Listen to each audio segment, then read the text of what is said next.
Hmm. Jadi hari ini tanggal 16 Oktober 2018, saya di Thailand. Lalu malam ini saya ada beberapa pesan yang mau saya sampaikan. Hmm, Setelah saya menyampaikan pesan, nanti barangkali kita bisa ada interaksi.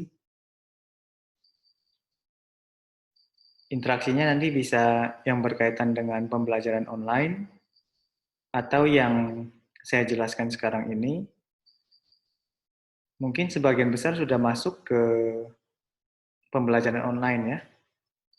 Dan kayaknya menarik ya. Kayaknya ya, karena saya mendengar ulang juga tampaknya ada bagian-bagian yang menarik. Mungkin nanti presentasinya bisa saya ulang ya, direkam ulang. Untuk sementara audio dulu ya. Waktu itu tidak berencana bikin seperti ini.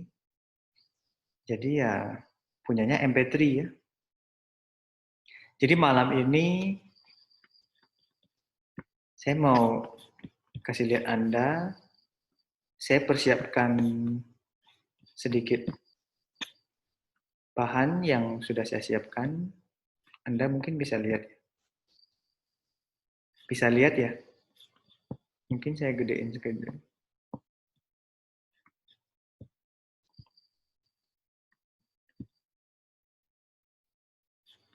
Bisa lihat ya? Oke. Kalau begini, oke juga. Kelihatan dua atau kelihatan satu? Dua ya? Oh, oke. Jadi malam ini saya mau, Anda lihat layar besar aja nggak apa-apa. Apa menghadap ke layar aja, nggak apa-apa. Silakan. Kalau nggak nanti lehernya pegal. Ya, silakan nggak apa-apa. Ya. Jadi saya mau mengulang beberapa hal yang berkaitan sama esensi mindfulness ya. Jadi sebetulnya kalau setelah saya lihat banyak-banyak ya ajaran Buddha, tampaknya mindfulness menjadi hal yang paling mendasar menurut saya ya, bahkan yang paling penting. Dan latihan seperti ini itu mau dibikin biar lebih gampang, karena Anda ini bukan petapa, Anda ini pekerja, Anda punya suami, punya istri, punya anak, punya bisnis ya. Jadi saya tidak bisa berharap Anda berlatih seperti saya. Kalau saya kan full timer ya, full time untuk latihan. Tapi Anda tidak perlu kecewa karena latihan-latihan itu bisa dibuat agar kita bisa berlatih dan Anda juga bisa mendapatkan manfaat ya. Makanya saya pikir tiga hal ini barangkali boleh Anda praktekkan sepanjang hari ya.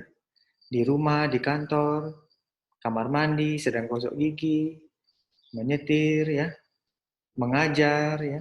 Ketika kondisi lagi memungkinkan ya.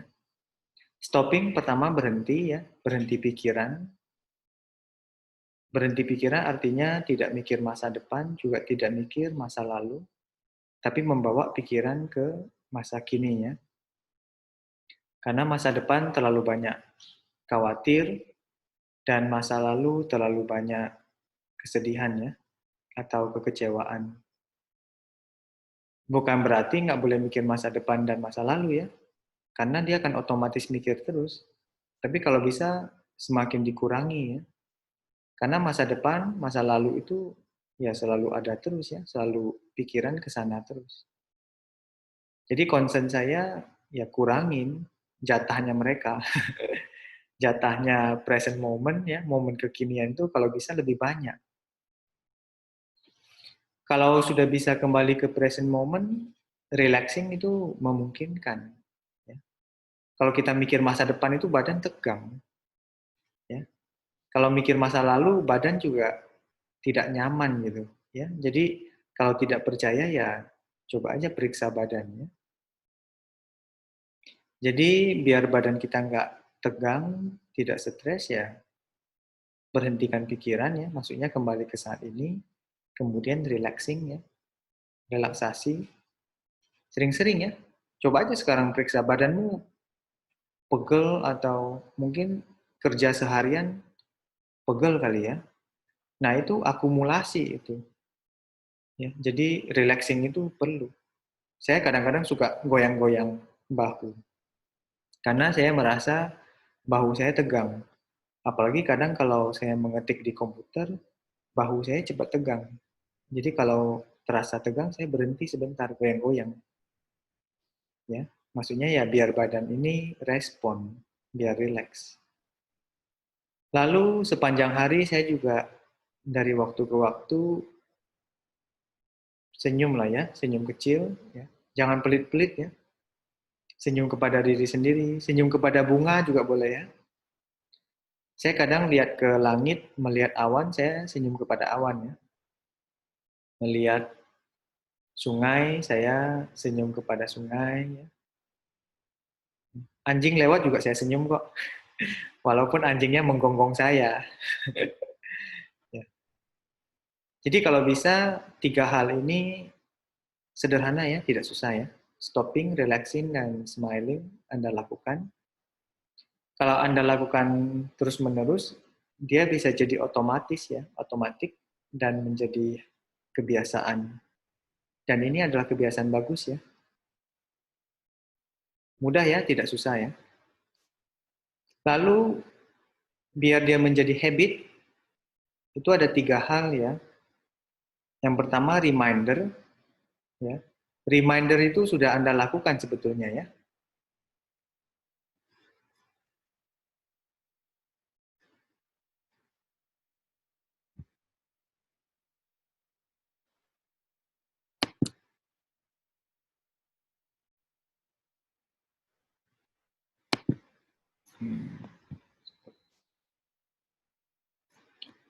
Jadi saya menjelaskan tentang stopping, berhenti ya, berhenti pikiran. Stopping selalu maksudnya ya kembali ke masa kini ya. Lalu relaxing berkaitan sama badan kita relax ya. Sering-sering lah periksa badannya. Karena badan kita itu paling cepat stresnya ya, secara tidak sadar ya. Lalu smiling ini bagus ya. Senyum kecil ya. Nggak usah senyum lebar-lebar ya, senyum kecil ya. Jadi kalau bisa saya minta 3 hal ini bisa Anda lakukan secara rutin sepanjang hari ya. Tidak usah nunggu ke wihara ya. Lalu agar dia bisa menjadi suatu apa ya kebiasaan ya, habit namanya. Saya pikir itu penting menjadikan stopping, relaxing, smiling menjadi suatu habit. Nah, Plumfield sih lebih lebih realistis ya. Dia pakai hal-hal seperti ini. Pertama ada reminder ya. Saya dengar kelas Anda sudah ada lonceng ya, ada jam dinding ya, yang setiap sejam kali ya, yang berbunyi terus, ya itu bagus. Itu bentuknya reminder itu, reminder untuk stopping, relaxing, sama smiling ya. Jadi tugas Anda semua nanti kalau di kelas ada bunyi jam dinding, tugas Anda 3 ya, stop ya, kembali ke present moment, relaxing body ya, badan. Jadi dalam hati sebutkan aja, saya berhenti, saya amati napas ya, Anda sudah ada di present moment. Tahap selanjutnya adalah, oh saya mau izinkan badan saya relax ya. Yang ketiga senyum kecil ya. Oh senyum kecil kepada suara jam dinding ya. Di ruang ini tidak ada ya.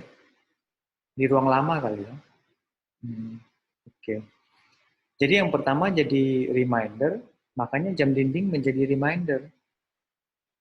Kalau di handphone juga bisa ya jadikan reminder. Yang kedua itu rutin. Rutin itu ya dilakukan terus. Bukan cuma saat ke wihara, ke ruang gabi, baru latihan. Ya. Saya pikir perlu cari cara ya biar bisa rutin terjadi. Ya Anda pikirkan lah ya, apakah dengan cara-cara yang lebih sederhana ya. Kemudian yang ketiga namanya reward. Ya. Reward itu maksudnya memberitahu diri sendiri bahwa oh saya sadar sekarang ini, saya berhasil menjadi sadar. Sebelum mendengar suara jam dinding tadi, tampaknya saya agak buyar pikirannya. Jadi setelah mendengar, saya menjadi lebih rileks ya, bisa senyum, bisa kembali ke present moment, yaitu suatu bentuk reward. Reward itu bilang kepada diri sendiri. You telling yourself ya, saya bilang pada diri sendiri. Jadi kalau bisa 3R ini ya dipahami aja. Ya. Ini kan bukan pelajaran yang sangat-sangat susah ya, gampang-gampang kan. Tadi saya bilang apa? Stop, relax, smile ya, 3. Reminder, ya, rutin, sama reward. Sebenarnya reminder itu yang tadi saya bilang ya, yang sesuatu yang gampang. Ya. Jadi dia itu maksudnya itu apa? Membuat suatu encoding. Encoding itu membuat sifat kita agak berubah. Contohnya mendengar suara jam dinding ya kita semuanya berhenti. Ya. Yang kita terima itu sebetulnya hening dan damai. Tiba-tiba tadi kan ribut ya di ruangan. Tiba-tiba jam dinding bunyi ya semuanya berhenti, semuanya bernapas. Ya. Jadi itu membuat suatu kesepakatan bersama untuk menciptakan damai dan hening. Itu makanan loh ya, makanan damai sama makanan hening. Jadi membuat pikiran itu kita jernih sebetulnya. Jadi samatha dan vipassana terjadi pada saat bersamaan mendengarkan uh, suara jam dinding tadi. Dan saya pikir ini jelas sekali bahwa change ya, perubahan terjadi karena kita lakukan setiap hari. Ya. Perubahan tidak akan terjadi kalau lama-lama sekali melakukannya. Jadi mulailah sekarang tiap hari melakukannya. Jangan menunggu sampai ke wihara atau sampai lagi stres baru teringat. Agak terlambat ya. Dan saya pikir rutin itu make it so easy that you cannot say no. Makanya latihan yang kita bikin itu tiap hari. Mendengar suara jam dinding, gosok gigi, kunyah 30 kali, ya. Sepanjang hari, rajin-rajin tarik nafas, hembuskan nafas, ya. Jalan kaki, jalan ya, naik turun tangga, ya. Jadi setiap kali saya naik turun tangga, saya praktekkan sadar nafas, sadar langkah kaki, ya. Jadi sampai kamu nggak ada alasan bilang, Banti saya nggak ada waktu buat latihan. Bohong itu, nggak mungkin. Waktu Anda punya 24 jam ya, 24 jam kurang 8 jam kali ya, tidur ya. Sisanya itu bisa kamu lakukan di sana sini ya. Jadi nggak ada alasan nggak bisa latihan ya. It's impossible. Makan, minum, dengar, jalan, ngetik, ngetik juga bisa ya, ngetik di komputer ya. Kalau ngetik di handphone agak susah ya. Ngetik di handphone tuh lebih sering stres ya. Karena ngetiknya mau cepet ya balasnya. Coba cari cara ya, bagaimana kalau ngetik WA di handphone bisa menjadi suatu yang rileks ya. Kalau nggak percaya, setiap kali ngetik di handphone, Anda coba cek ya bahu, atau cek wajah, ya, dahi atau pipi, apakah ada terjadi sesuatu. Ya. Periksa ya. Nah itu namanya sadar. Ya,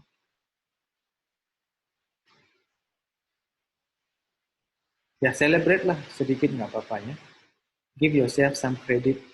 enjoy each success, nggak apa-apa ya, sebagai apa, sejenis dukungan ya. Finally I make it ya. Wah, hari ini saya berhasil meditasi gosok gigi ya, walaupun cuma 5 menit ya, itu happiness ya.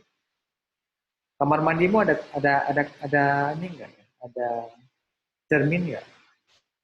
Senyum pada dirimu sendiri ya. Saya senyum pada diri saya sendiri ya. Saya gosok gigi ya. Itu sedang membangkitkan suatu mindfulness kesadaran ya. Jadi bisa kamu lakukan. Latihan itu seperti orang pergi apa ya, sport gitu ya, olahraga ya. Jadi kalau misalnya sudah terbiasa main sepak bola, dia tidak perlu upaya sangat keras ya. Tapi dia bisa flow ya. Orang yang contohnya saya belakangan di sini saya rajin-rajin jogging ya. Setiap hari jam 4.30 sore kita punya jadwal olahraga. 3 bulan lalu ketika saya lari ya, baru lari 10 menit saya sudah ngos-ngosan, habis napas. Tapi setelah 3 bulan kemudian ya, lari setengah jam saya masih kuat. Jadi ada suatu badan juga menyesuaikan. Jadi kalau pikiran Anda tidak dilatih ya lama-lama lemas. Loyo jadinya. Tapi harus konsisten ya. Jangan kalau lagi malas ya, udahlah malas bantu, saya nggak mau napas. Jadi tolong konsisten gitu ya. Karena demi kebaikanmu juga, ya, demi kebaikanmu ya. Lalu ini mirip lah ya dengan yang pertama tadi ya, calm ya, concentrate sama clarity ya. Calm itu damai, tenang ya, samatha. Concentrate ya, samadhi ya, setelah tenang baru bisa konsentrasi ya. Kalau orang bilang, oh tenang dulu, saya mau konsentrasi, begitu betul ya. Begitu ya cara mereka bilangnya. Saya mau konsentrasi, kalian jangan ribut ya. Jadi konsentrasi datang dari ketenangan atau pikiran tidak loncat-loncat. Ya. Dari calm dan concentrate, ya, dari tenang dan konsentrasi lahirlah kejernihan. Jernih pikiran ini sebetulnya yang paling penting, ya, yang disebut sebagai vipassana. Jadi antara konsentrasi dan kejernihan itu ada prosesnya, ya.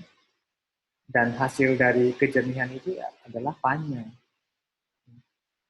Jadi panya Anda itu akan lebih kental, lebih kokoh kalau lahirnya dari latihan. Kalau baca saja ya hanya informasi ya.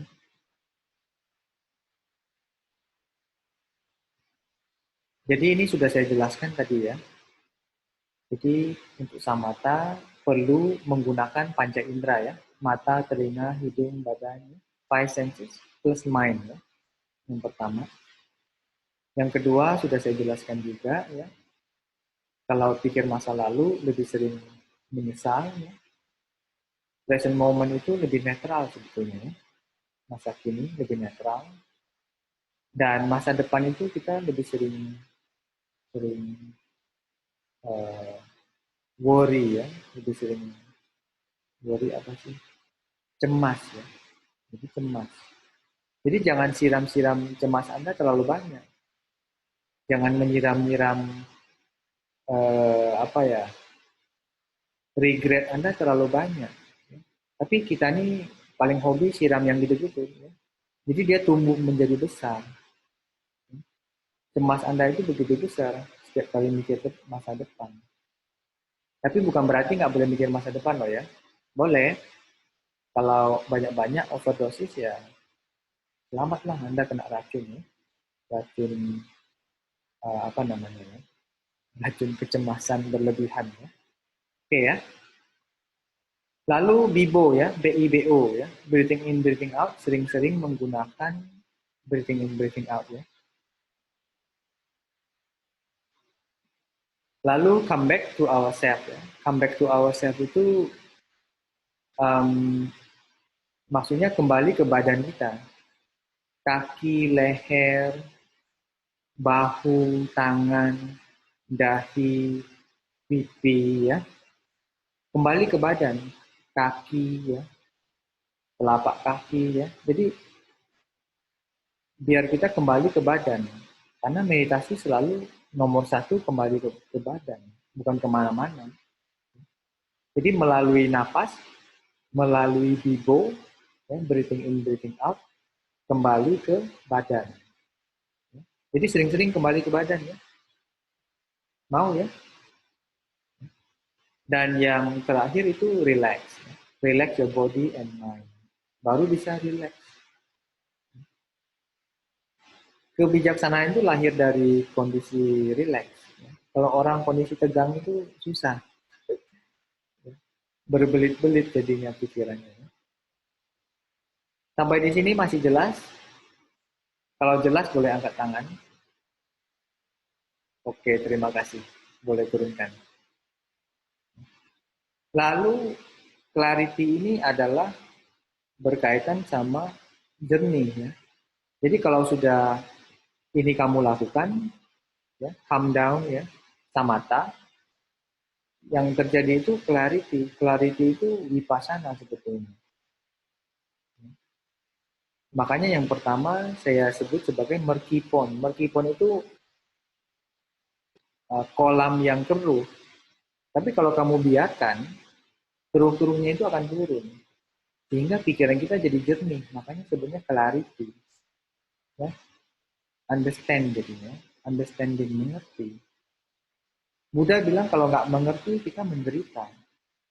Apa yang terjadi di sana? Saya tidak mengerti. Menderita kita. Ya enggak? Jadi kira-kira begitu. Makanya kalau ada masalah dalam komunitas, kita selalu harus bilang, bantulah saya mengerti.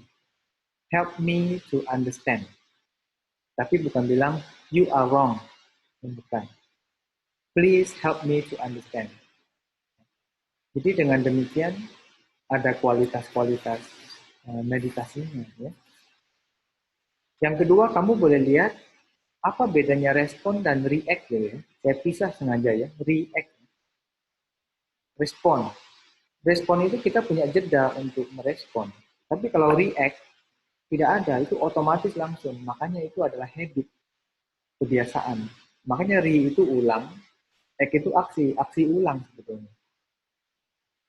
Kalau saya marahin kamu, ya kamu otomatis marahin saya kembali. Itu react namanya. Tapi kalau saya marahin kamu jeda sebentar, mikir, ya, tenang, bibo sebentar, ya, mungkin Anda tidak akan marahin dia kembali. Ya. Anda menyelamatkan dirimu sendiri sama menyelamatkan orang lain. Menyelamatkan situasi lah, ya. Karena Anda tidak jadi marah kepada dia, walaupun dia marah. Bukan berarti Anda pengecut, ya. Enggak, bukan. Dan dengan cara demikian terjadi transformasi, ya. Anda tidak digiring oleh kebiasaan Anda, ya. Tidak digiring oleh react. Ya. Saya tadi cerita tentang kolam yang keruh, ya. Seperti pikirannya. Pikiran keruh. Kalau pikiran sudah jernih, ya saya pikir bagus, ya. Keputusan kita juga semakin bagus. Lalu bedanya respon sama react, ya. React itu sebetulnya aksi ulang. Aksi ulang ya ujung-ujungnya sebetulnya kebiasaan. Jadi kita lebih sering didorong oleh kebiasaan. Ya. Jadi kalau kebiasaan kita jelek, ya kita didorong terus. Makanya melalui mindfulness ini untuk melihat, oh ini kebiasaan saya yang kurang baik. Mau coba saya ganti arah gitu, ya. Makanya jadi respon. Kalau sudah bisa respon, ya yang terjadi lebih sering transformasi. Ya. Kenapa disebut transformasi? Karena dalam pikiran kita itu ada jalur-jalur baru. Sebelumnya kalau dimarah, saya langsung marah balik. Itu jalur lama. Tapi melalui intervensi mindfulness, intervensi napas, Ya, ketika saya dimarah, saya tidak ikuti jalur yang lama lagi. Saya menciptakan jalur yang baru. Jalur yang baru minimal kita berhenti duluan. I stop, I breathe, I relax, I smile. Nah, itu namanya menciptakan pathway atau menciptakan jalur yang baru. Jalur yang baru ini kan kita merasa lebih benar sebetulnya ya, daripada jalur yang lama. Tapi jalur lama ini kuat sekali dorongannya. Jadi kita lebih sering gagal gagal menggunakan jalur lain, malah ikut terus ke jalur yang lama. Jadi ya latihan mindfulness ini sebetulnya latihan seumur hidup ya. Tidak ada selesainya ya. Sampai pencerahan juga. Anda harus jalan terus ya. Jadi Anda harus yakin sama sama jalan ini. Dan ini adalah jalan utama. Cuman banyak orang itu jalan utama nggak mau dipakai, mereka pakainya jalur kecil-kecil sana sini ya. Yang akhirnya kadang-kadang sesat gitu ya. Kalau suruh jalan kecil sama jalan besar, mungkin Anda pilih jalan besar ya. Karena itu jalan akses utama ya. Walaupun kadang-kadang harus mutar agak jauh, ya, tidak apa-apa. Tapi ini yang Buddha sebut sebagai jalan utama. Dan ini pesan penutup dari saya. We can choose how to live our life now with mindfulness. Seize any moment ya. Seize berarti tangkap, ambil ya. Manfaatkan momen ya. Berbagai momen ya. Sederhana aja. Tarik napas masuk keluar ya, beberapa kali sepanjang hari. Membalas email, membalas WhatsApp ya. Kalau ke bank ngantri ya napas masuk, napas keluar lebih bagus ya. Sering ke bank kan? Sering pasti ya. Ke bank atau beli apa ya. Kalau ke supermarket mau bayar ke kasir juga harus ngantri kan. Traffic jam ya. Surabaya traffic jamnya masih oke lah ya. Daripada Anda ngoceh-ngoceh traffic jam ya. Anda nambah sampah di kepala, itu namanya. Ngoceh-ngoceh itu kan sampah. Anda itu tukang sampah gitu. Tukang sampah bikin kepalamu penuh. Pantesan otakmu itu sering nggak produktif gara-gara banyak sampah. Terus lupa dibuang lagi sampahnya. Dipegang aja terus sampahnya. Di hold sampai lama gitu. Jadi banyak sampah yang perlu kamu rilis ya. Harus kamu lepas. Ya. Kira-kira demikian beberapa pesan dari saya. Terima kasih, selamat malam.